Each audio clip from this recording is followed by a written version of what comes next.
It was bone-chillingly cold in winter in Washington. Emily slept until noon, and her biological clock finally pulled her out of her slumber. She groggily climbed out of bed, and as soon as she left the warm blanket, the damp cold in the room made her shiver. This shiver woke her up. Emily didn't linger in bed for long. She got out of bed, put on her slippers, and walked into the kitchen to toast some bread for lunch. Today was her day off, so she could be lazy at home. Seriously, you didn't see this client. He's definitely the pickiest person I've met in 2019, complained her colleague. Lily, over the phone. Emily smiled and replied, well, good luck with that. Her gaze returned to the milk on the stove. The milk in the pot was boiling. She quickly turned off the fire, poured the milk into a cup, and sat down at the table to have her breakfast come lunch with the toast. She didn't idle while eating. She kept looking at her phone. Her mother, Mrs. Smith, had recently sent her several photos of young men around her age. Mrs. Smith was trying to set her up on a blind date again. Emily swiped her phone and exited the chat interface, clearly showing an attitude of, I'll pretend I didn't see it if you don't urge me. She really felt a headache. She was only 25. Why was she in such a hurry to get married? Ding dong, Emily looked down. It was a message from her boss. Sarah. Emily, are you on your day off? Are you free? My husband has something urgent, and I need you to accompany me to the hospital for a prenatal checkup. Sarah was Emily's team leader. When Emily first joined the company, Sarah had always taken good care of her, and they had a great relationship. Now Sarah was on paternity leave for her second child, and Emily hadn't seen her for a long time. She replied, okay, and agreed to the request. Sarah, it's so great that you're free. After the checkup, let's go have some desserts. We've been meaning to go to that dessert shop but couldn't because of work. Today is the perfect opportunity. Emily smiled, put down her phone, quickly finished her bread, and then went into the bathroom to wash up and get ready for the appointment. Over here. Sarah stood at the hospital entrance and waved to her. Emily trotted over and asked, have you been waiting long? No, I just arrived. Sarah replied, okay, let's go in then. Sure. Sarah was pregnant and still walked briskly. Emily couldn't help but smile and said, you seem like you could handle this on your own. Sarah said, I just wanted to hang out with you. Emily laughed at that. Sarah was more lively in her daily life than at work. Soon, Sarah's number was called. She asked Emily to wait outside, and Emily didn't refuse. It was the same whether she waited inside or outside. She sat on the chair at the door and played with her phone. Suddenly, she looked up and saw a pregnant woman standing next to her. Emily picked up her bag and stood up, saying, please take this seat. The pregnant woman smiled happily and said, thank you so much. She looked young, and when she smiled, there were 2 dimples on her cheeks, and her eyes were curved, looking very cute. Emily smiled at her. Just then, her phone rang, so she walked to the corner by the escalator to answer it. That it was her mother, Mrs. Smith. Emily knew what her mother was calling about without even answering. Sure enough, as soon as the call connected, Mrs. Smith's scolding came pouring in. Why did it take you so long to answer the phone? You didn't reply to the messages I sent you. Did you sleep until noon again? Now that you live alone, you've completely let yourself go. Right. I've told you many times that people should have a regular schedule. It's for your own good. Here we go again. Emily thought. Her mother's health talk had started. Emily stared at the slowly rising escalator, her mind wandering, and the words on the phone going in one ear and out the other. Emily. A shout from the phone brought her back to her senses, and she quickly responded. I've been lecturing you for so long, and you didn't even say a word. You're just like your father. Emily smiled helplessly and said, I'm listening carefully. What did you just say, Mrs. Smith? She heard a sigh from the receiver. I asked you if you saw the messages I sent you this morning. Emily's brows twitched. Here it comes again. Don't be so tricky. Young lady, the men I introduced to you this time are all high quality. I've carefully investigated them with your aunts. Their conditions are excellent. They're very popular in the dating market. Your aunts thought of you first and showed you their profiles. Don't let down their kindness. Emily. She tucked her hair behind her ear. ready to come up with some excuses. Just then, she saw a man in a black coat walking up the escalator. Her breath caught. The man took big steps and walked quickly, as if he was in a hurry to meet someone. Emily's eyes followed him. He walked towards her and then bent down to touch the head of the pregnant woman next to her, asking, "Have you been waiting long?" His familiar voice hit her eardrums, and it echoed in her mind, as if trying to wake up the memories locked deep in her heart. Emily quietly hid behind a potted plant. It was a blind spot. It was close, but usually, people wouldn't notice this place. She heard the pregnant woman looking up and acting coquettish with him. The dimples on her cheeks appeared again when she smiled.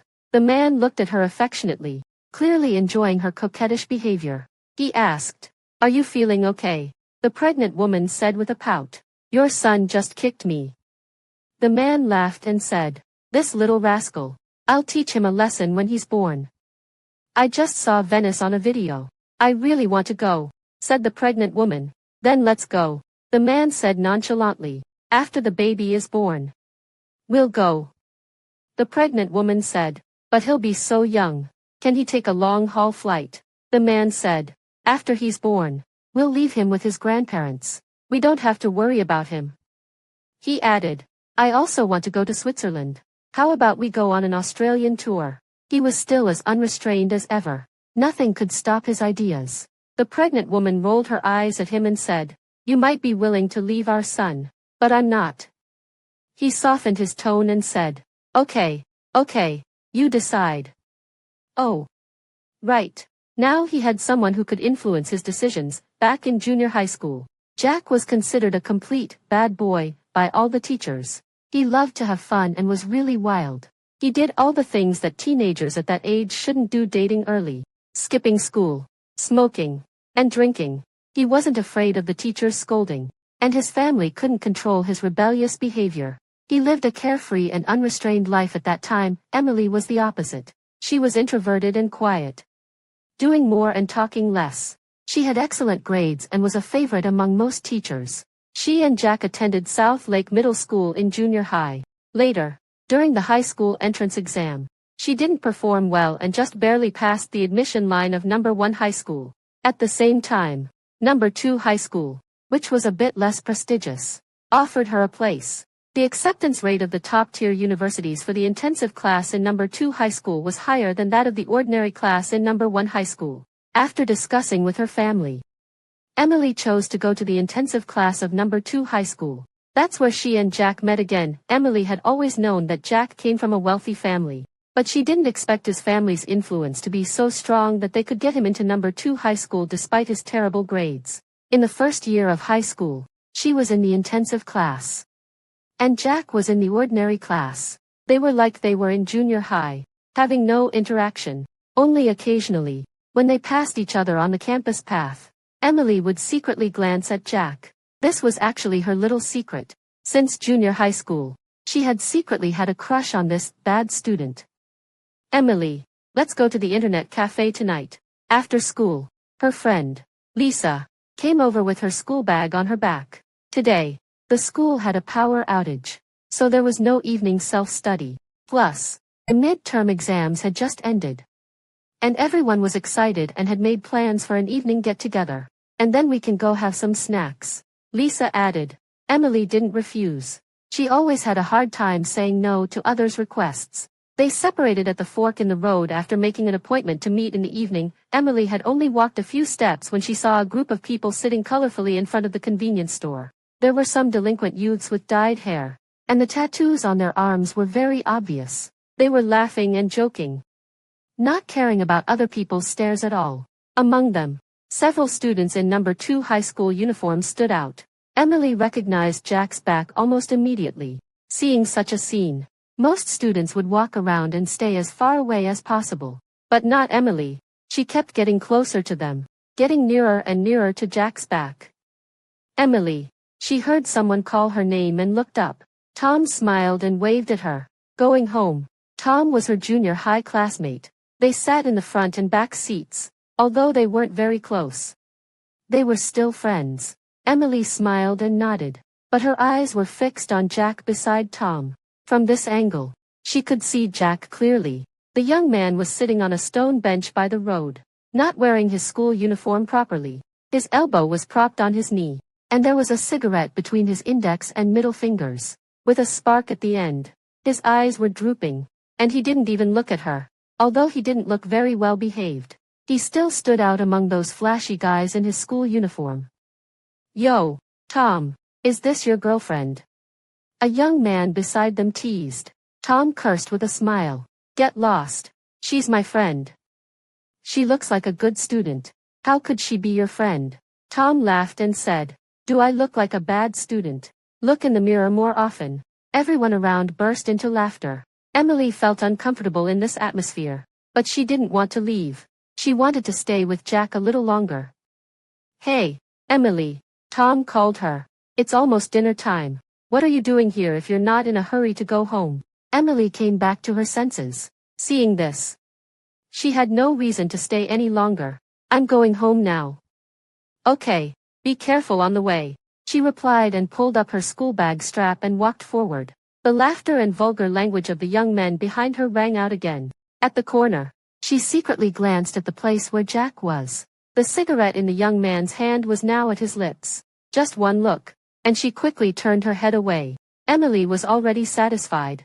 Just seeing him was enough. "Emily." Lisa stood at the fork in the road and waved to her. Emily trotted over, greeted a few classmates, and then they walked to the internet cafe together. A few boys walked in front, and she and Lisa whispered behind them. "Why did you suddenly want to go to the internet cafe?" Emily asked. Lisa said, "They want to play games. And I also want to play a bit." Emily nodded.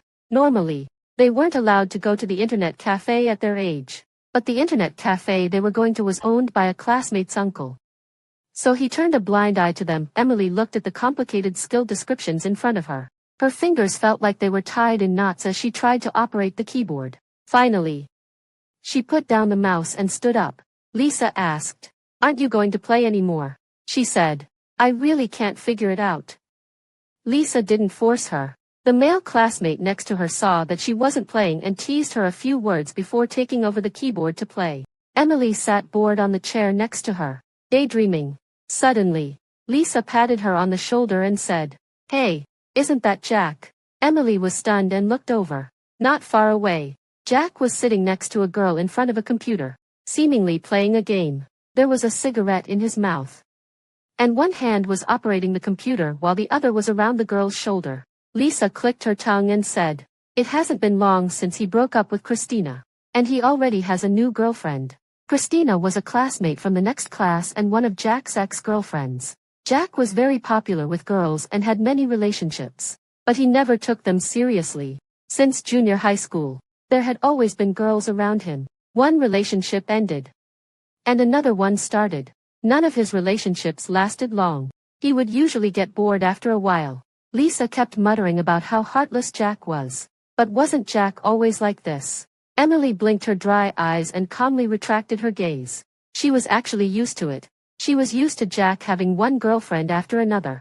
At first, she would be sad, but after a while, she would still like him. After all, she fell in love with Jack when he was a problem child, when it was time to choose between liberal arts and science in the second year of high school.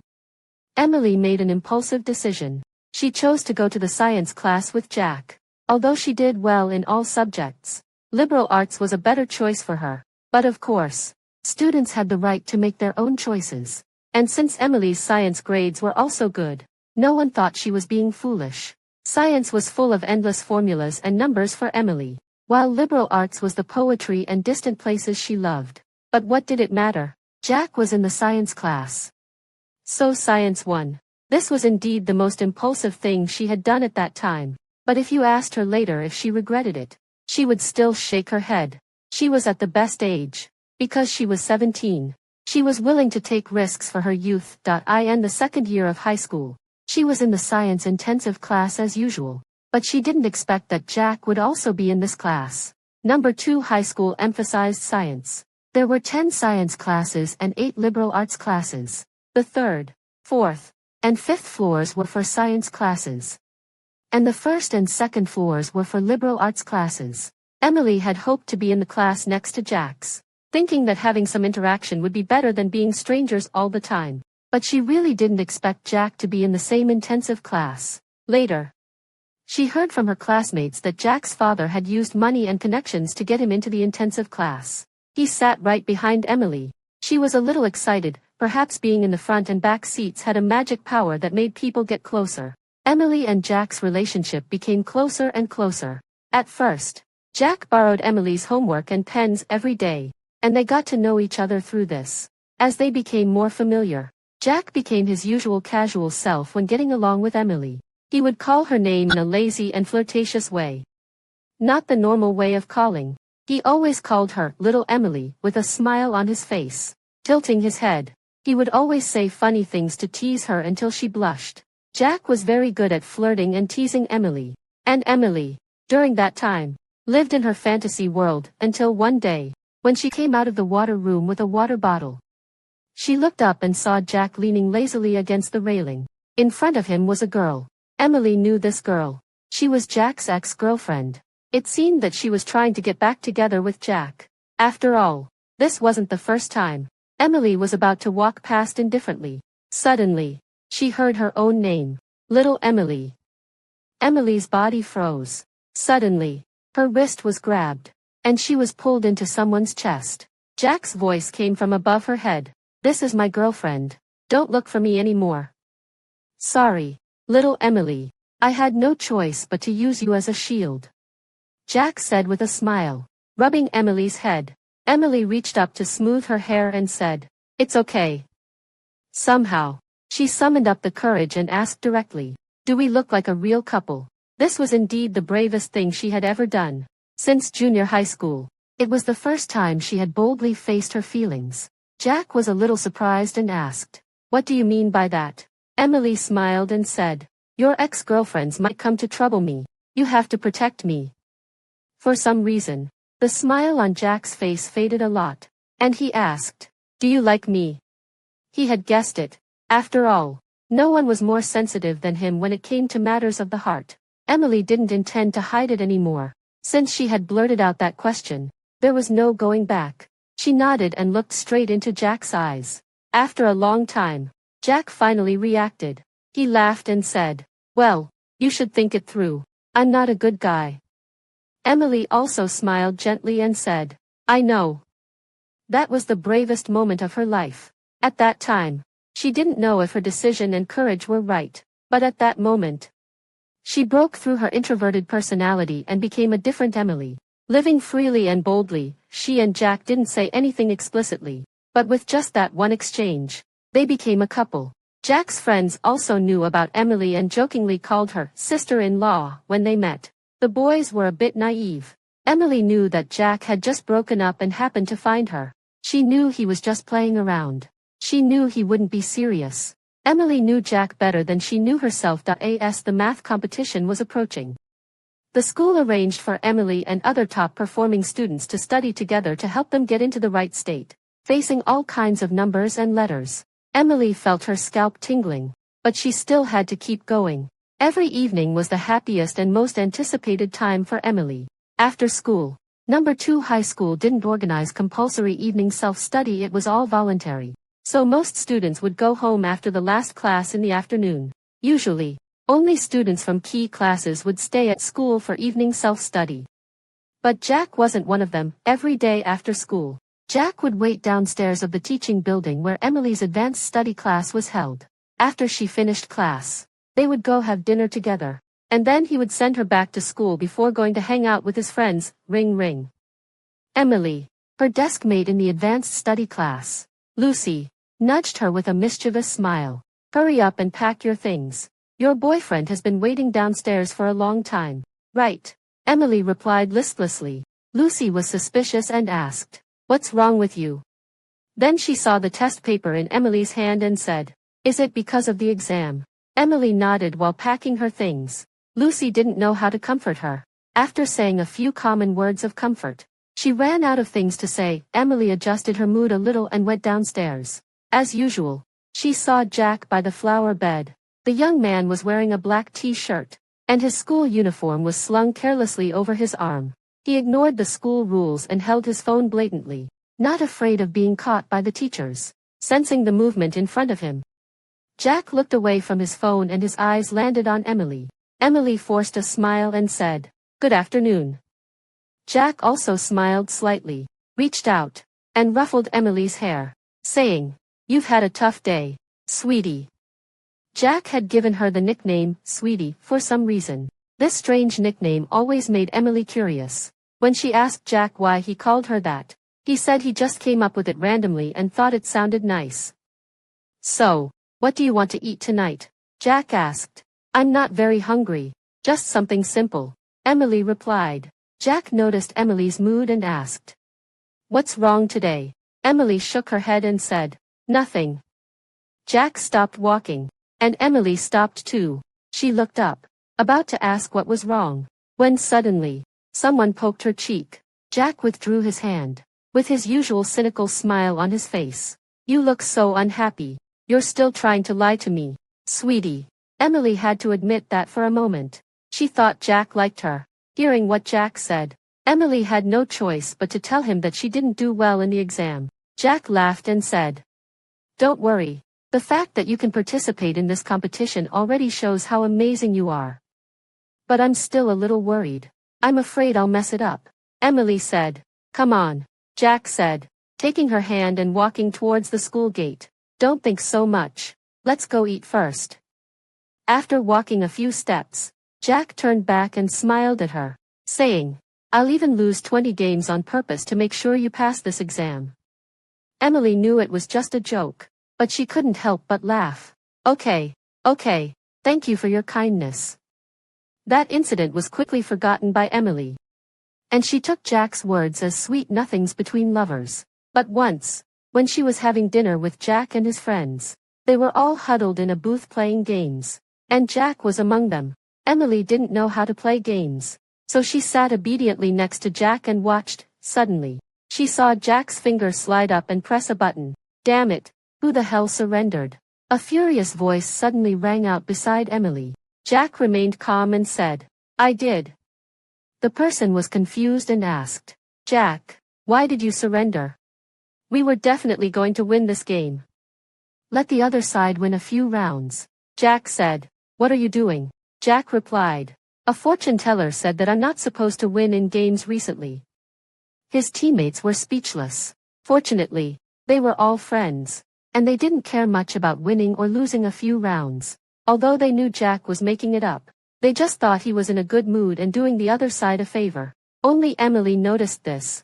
A suspicion crept into her mind the next day, when she was out to dinner with Jack. Emily took Jack's phone and checked his game records. 1, 2, 3, 4, 5. There were exactly 20 consecutive losses. "I'll even lose 20 games on purpose to make sure you pass this exam." Emily put away the phone. Just then, Jack came back. He took a tissue from the table to wipe his hands and asked, "What's up?" Emily looked up, smiled at him, and said, "Nothing." So when people asked her why she couldn't get over Jack for so many years, this was the answer. As for the final result of that math competition, it wasn't very satisfactory, but for Emily, she received a more precious gift than the competition, her 17th year. Emily's birthday was on the 3rd day of the 8th lunar month, when the crescent moon was at its thinnest. On her birthday, Emily's mother gave her some money and told her to go out and celebrate with her classmates. She originally wanted to spend it with Jack, but Jack had to go to a nearby city for a competition that day and couldn't accompany her. When she learned this, she couldn't say she wasn't disappointed, but there was nothing she could do. She couldn't be so selfish as to ask Jack to give up the competition for her birthday. So on her birthday, she kept comforting herself that she could celebrate with Jack next year. Without Jack, Emily was in a bad mood all day. After saying goodbye to her last classmate downstairs of the apartment building, she was about to go upstairs when she heard the sound of a motorcycle approaching. She didn't pay much attention, thinking it was a resident of the building, and didn't bother to turn around. "Emily." A male voice came through the evening wind. Emily stopped in her tracks and immediately turned around. There was Jack, 1 foot on the stone brick road, supporting his motorcycle. His arm was on the handlebar, and he still had his helmet on. He waved to Emily and said, "Come here." Emily came to her senses, trotted over, and asked, "What are you doing here?" Jack took her outstretched hand and said, "I'm here to take you to celebrate your birthday." Then he pretended to be surprised and asked, "I'm not late, am I?" Emily pursed her lips and smiled, saying, "No." "Then get on. I'll take you to get your birthday present," Jack said, throwing her a helmet. Emily didn't hesitate. She put on the helmet, straddled the motorcycle, and wrapped her arms around Jack's waist. "Okay. Hold on tight." Jack started the motorcycle and drove towards the back gate. Beep beep. With a honk, the motorcycle sped away. Emily didn't know where Jack was taking her, and she never worried about what Jack might do to her. That was how much she trusted him. The motorcycle drove through the streets and finally left the city. The surrounding lights gradually dimmed. After being in the wind for a while, Emily saw the motorcycle turn into a small path that seemed to be a mountain road. "Where are we going?" she asked, unable to contain her curiosity. "We're almost there," Jack replied against the wind. The motorcycle wound around the winding mountain road again and finally stopped on the halfway up the mountain. Emily got off the motorcycle. Her legs were a little wobbly when she touched the ground. She looked around and asked, "Why are we here?" Jack parked the motorcycle and walked over. He held her small shoulders with both hands and turned her around. "This way," he said. "Emily, look up." The young man's voice was particularly prominent in the quiet atmosphere, full of youthful spirit. Emily looked up as he said, "In the dark sky, there seemed to be a crescent moon hidden." She stared at the moon in silence as if sensing that someone on the ground was looking at it. The crescent moon no longer hid shyly in the clouds. It gradually emerged, coming into Emily's view. Emily looked at the moon with joy in her eyes, and there was a curved light in her pupils. She suddenly thought of a saying, "The crescent moon in sight, yet longing beyond reach." Ding ding. Suddenly, a necklace hung down in front of Emily's eyes. Emily was startled and took it with both hands. "What's this?" she asked. Jack smiled and said, "The crescent moon I promised to pick for you." The necklace was made of silver.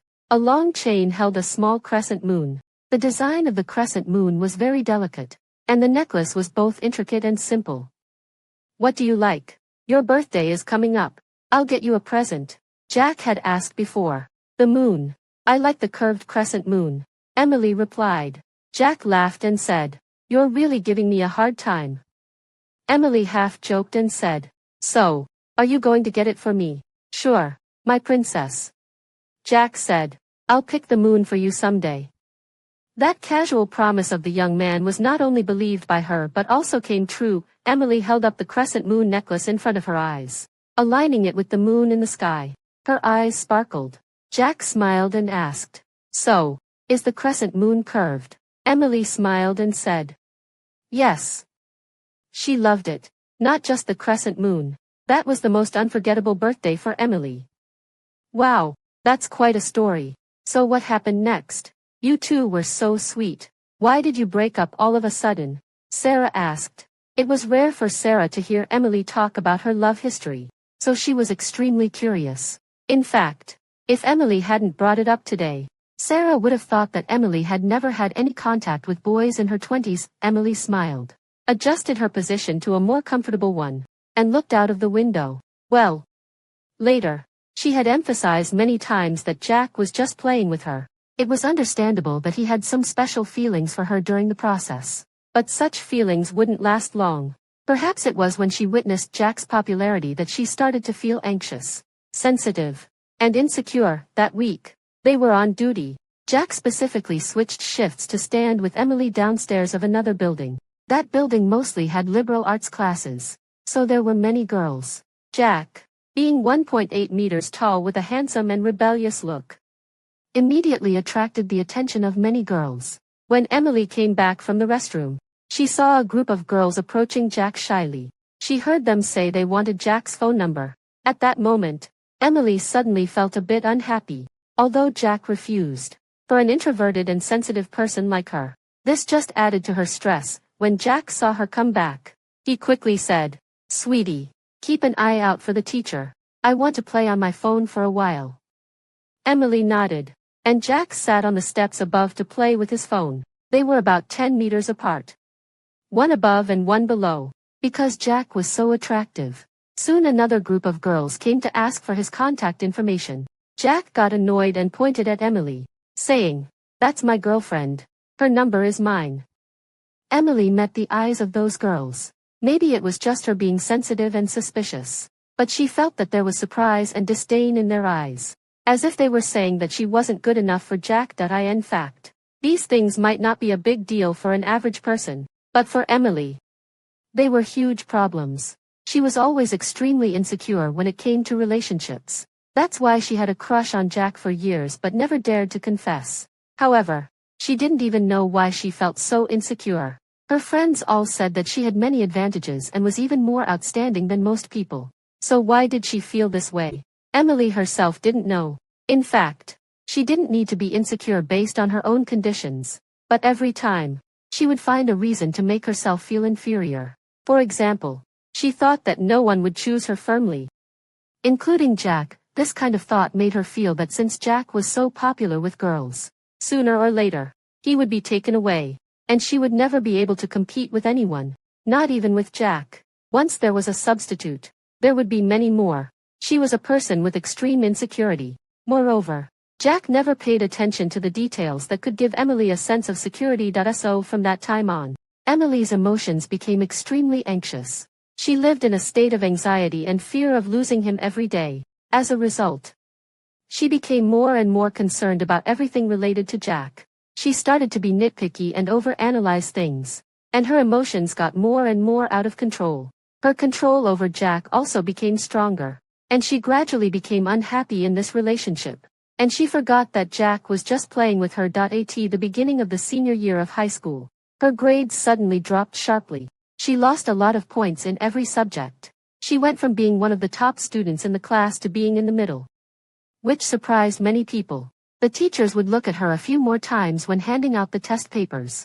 At first, they thought it was just a bad performance in one exam, but in the following exams, her grades didn't improve. There had been similar cases before, so the head teacher talked to her immediately and also inquired about the people around her. That's when he found out that Emily was dating Jack. Teachers usually favor good students, especially a well-behaved girl like Emily. So he immediately decided that Jack was the one who affected Emily. He talked to Emily first, but Emily always said it wasn't Jack's fault. But it was no use. The teachers had already made up their minds, so they directly informed Emily's parents without telling her. Emily didn't know that her parents knew about this. Her parents didn't talk to her either. In their adult world, they thought of a better solution, which was to talk to Jack. And Emily didn't know about this until her parents had talked to Jack. So one evening after self-study, Emily and Jack went home together as usual. Suddenly, Jack called her name. Emily. Maybe it was a girl's sixth sense, but Emily suddenly felt that something was wrong with Jack. Sure enough, the next second, Jack said, "Do you think we're suitable?" Emily was stunned on the spot. She opened her mouth but didn't know what to say. Jack didn't speak either, as if waiting for her answer. Emily's throat felt dry and she said, Why aren't we suitable?" Jack suddenly lowered his head and smiled. "Emily, you're too pure. A person as excellent as you shouldn't be with a guy like me. I shouldn't have gotten involved with you." "Emily," she said in a hoarse voice. "I'm sorry. It's me who should apologize. I've been holding you back." Jack said, "Your declining grades and emotional instability are all my fault. Emily, I'm the source of all your troubles." "No," Emily said eagerly. "Jack, you know I've never thought that way. I can improve my grades. As long as you're with me, I can do it," she said with a sobbing voice. "I really can. Jack, don't leave me. I really can't live without you." Jack shook his head. "There's no need." "I'm sorry, Emily," Jack said, lowering his head to apologize. "There's something I haven't told you." Emily stopped crying and looked at him with red eyes. "You should have heard from others that I'm not a good person, right? I'm such a jerk. I've been hurting your feelings to fill the void in my heart, but I don't want to do this to you anymore." Jack looked into her eyes. "I've never told these things to anyone else. I'm only telling you this once. My mother left me with my brother when I was very young. When I was in junior high at South Lake Middle School, I met a girl. She was my first love. The girl I loved the most. We had planned to go to number 2 high school together. But during the summer vacation after graduating from junior high, she had a car accident and died on the spot. A few hours before the accident, we had just broken up. She dumped me. But I really loved her. And I still do. And I always will. Since then, Jack has had one girlfriend after another. Maybe it was the psychological shadow left by being abandoned by the one he loved. When Jack dated someone, he always wanted to be the one to leave first. His friends noticed that in high school. Although he had many girlfriends, they were all of the same type, and they all resembled that girl. Jack seemed to have an obsession. Many of his friends couldn't understand him.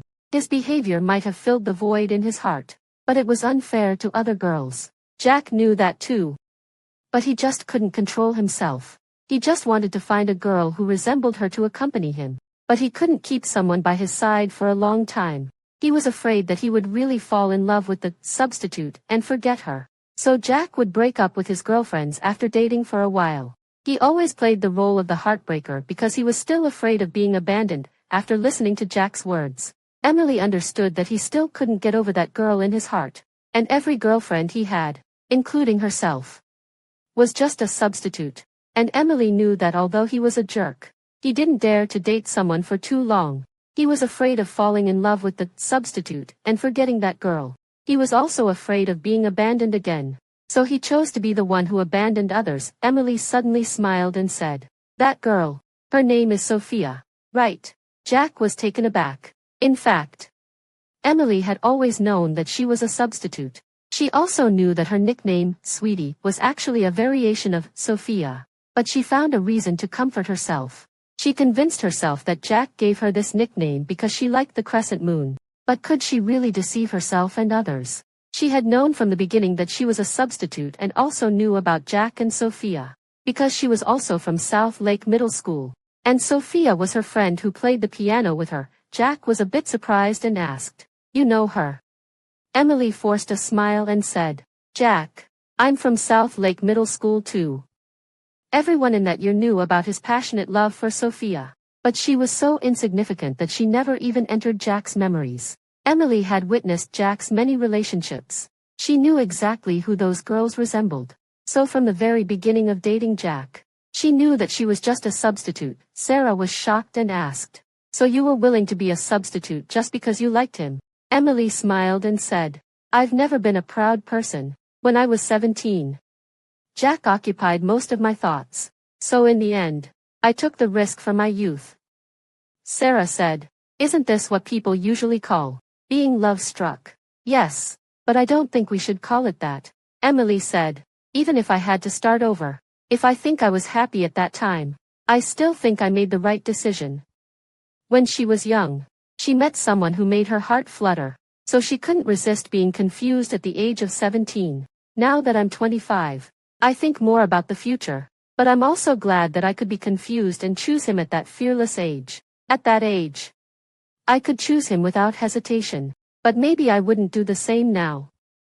So, she never regretted it, because she could only be confused at that age once. In fact, after the breakup, she didn't forget Jack so quickly. Emily was indeed a bit love-struck. Even though she knew clearly that she was a substitute, she still chose to be with him. So after the breakup, she still paid attention to Jack's whereabouts. She always thought that Jack would come back, as long as she still resembled Sophia. It was really ridiculous. But at that time, in order to get Jack back, she even learned the things that Sophia liked to do before she died, just to make herself more like her. But her imitation didn't last long. In her senior year of college, right after she posted a video of herself playing the piano, she saw a video of Jack and another girl. The girl was hugging Jack's neck, and their cheeks were pressed closely together. Jack's caption was simple. She said she wanted to be this close that day. Emily watched the video over and over again. She was extremely unwilling. She tried to find something similar between that girl and Sophia on her face. But there was nothing. At that moment, Emily's mood plummeted. She knew she had lost Jack. She didn't know when Jack had let go of Sophia. Maybe it was when she was desperately trying to imitate Sophia's mannerisms, or when she was trying to make herself look like Sophia.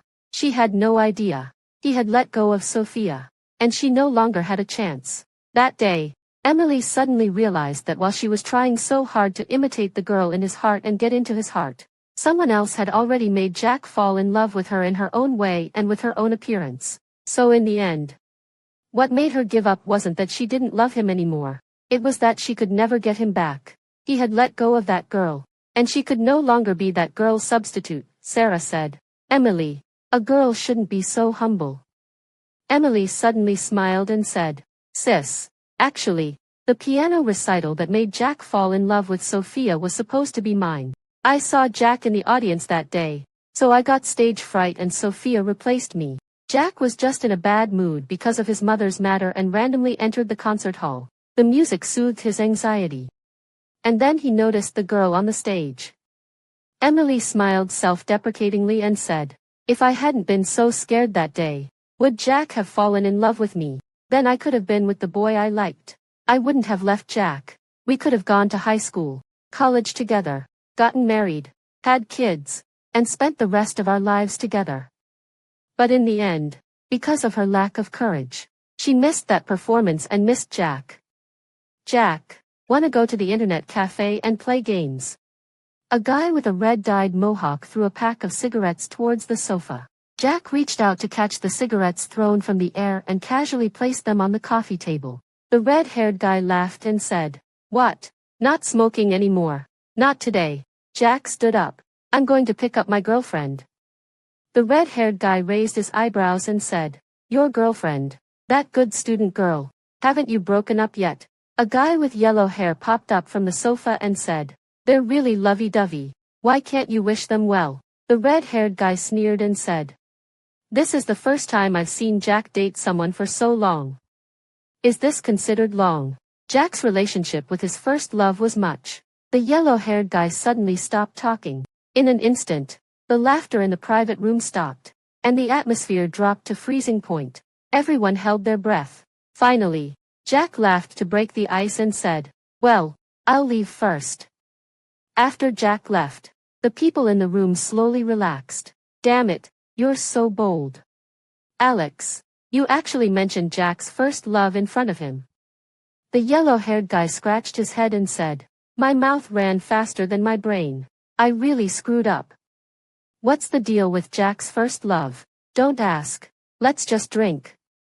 Jack arrived at the gate of number 2 high school just as the evening self-study ended. Students came out of the school gate in 2s and 3s. Jack glanced towards the school gate a few times and then looked down to send a message to Emily.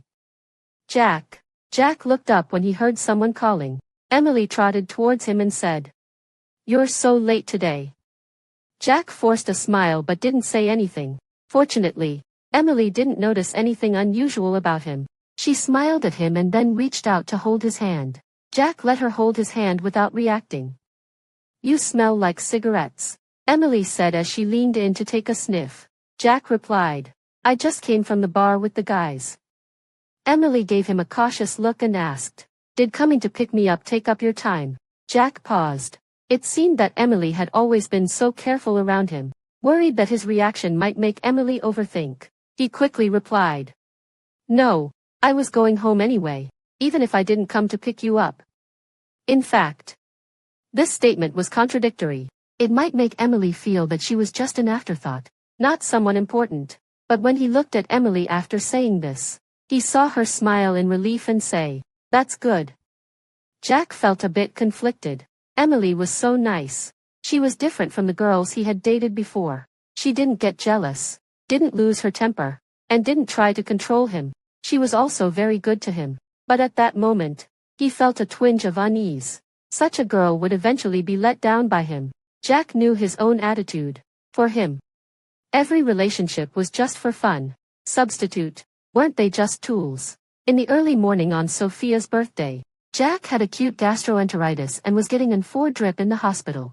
The early morning was the most sleepy time of the day. With the 4 drip in his hand, he couldn't help but fall asleep. When he woke up, he felt someone pulling out the needle. "Nurse, is the drip finished?" "Yes. His medicine is all done. You can rest for a while and then go home," the nurse replied. When Emily saw that he had opened his eyes, she realized he was awake. She quickly apologized. What's wrong? Did I wake you up? Jack raised his hand to rub his eyebrows. He still looked very sleepy and asked, what are you doing here? Nate said you were in the hospital alone, getting an 4 drip. I was worried, so I came to check on you, Emily said. Jack then remembered that before going to sleep, he had casually mentioned in the group chat with his friends that he was in the hospital. His friends just told him to take care of himself, and he didn't think much of it. He never expected Emily to come. He noticed that Emily was wearing an overcoat, and it seemed that she was wearing a nightgown underneath. Her hair was messy, and she looked sleepy. Jack frowned and said, you came out dressed like this. It's so cold. Emily pulled her clothes together shyly and said, I was in a hurry and didn't have time to change. Emily's home and the hospital were in opposite directions in the city. It would take at least 2 hours to get here, and since the buses stopped running at night, she could only come by bike or taxi. How did you get here? By taxi. How could there be a girl so silly as to take a 2-hour taxi ride in the early morning just because someone casually mentioned that he was in the hospital? Jack said in a low voice. You're so stupid. What if I wasn't here? Emily said. I called you, but you didn't answer. I was really worried and didn't think much about it. When you're young, there are really people who will do things without hesitation for you. That day, Jack was worried that it would be dangerous for Emily to go home alone. And he wasn't feeling well because of his gastroenteritis, so he didn't let Emily go back. Instead, he took her to his home and let her sleep over. He planned to send her home the next morning. Emily didn't say anything. Jack was really surprised by her reaction. How could there be a girl with such a big heart? He could understand his previous girlfriends going home with him, but he couldn't understand Emily's behavior at all. When they got home, Jack originally wanted Emily to have a good rest, but because of his physical condition, Emily ended up taking care of him. That day, he suddenly had the idea of treating Emily well. Since then, Jack started to quit smoking and drinking. He rarely went to internet cafes or bars to fool around with others. Most of his time was spent with Emily. Many of his friends teased him, asking if he was going to turn over a new leaf just because he had a girlfriend. Every time he heard such teasing, Jack just smiled and didn't say anything. Without realizing it, he seemed to be getting closer and closer to Emily. But then, a wake-up call came. Emily's grades started to decline. One day, Emily's parents contacted him. He didn't know how they got his contact information. They met with him without Emily's knowledge. At first, the atmosphere was relatively calm. But later, Emily's mother started to talk about how excellent and well-behaved Emily used to be.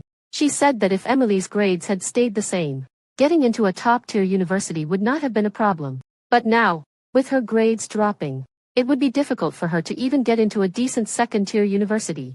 Emily's parents didn't directly say that Jack was at fault, but every word seemed to be blaming him. Indeed, wasn't it his fault? He was like an abyss for Emily, ruining her future, no matter how much of a troublemaker he was. This was the first time he had been criticized like this. Teachers, parents, and friends, they didn't directly say how bad he was, but every word was about his faults. He was the worst person in this situation. Under such circumstances, he suddenly started having dreams about Sophia. In fact, he hadn't dreamed of Sophia for a long time. In the dream, Sophia said that she thought he was going to forget her, that she thought Jack didn't love her anymore. Jack wanted to explain, but he couldn't make a sound in the dream. Sophia asked him to say, I love you. At that moment, Jack was stunned. He didn't know what to say. It seemed like you don't love me anymore. Those days, Jack skipped school and stayed at home. He didn't want to go to school or see Emily. One day, Jack's father came back from a business trip and brought him some news. Jack, your mother wants to see you. Jack fell silent immediately, just as his father thought he didn't hear and was about to repeat it. Jack looked up with bloodshot eyes and asked, what does she want to see me for? Your mother hasn't seen you for so many years. It's normal for her to miss you, his father said. Jack smiled bitterly and said, doesn't she have Ming? Your brother and his wife immigrated abroad some time ago, his father replied. The atmosphere became very quiet. Jack's father also sensed that something was wrong, and the words he was about to say got stuck in his throat. After a long time, Jack laughed again and said, oh, so she wants to see me because there's no one else to accompany her. On the day he went back to school to find Emily, he had already made a decision. He wouldn't expose his weaknesses. And he didn't want to drag Emily down to live a messy life with him.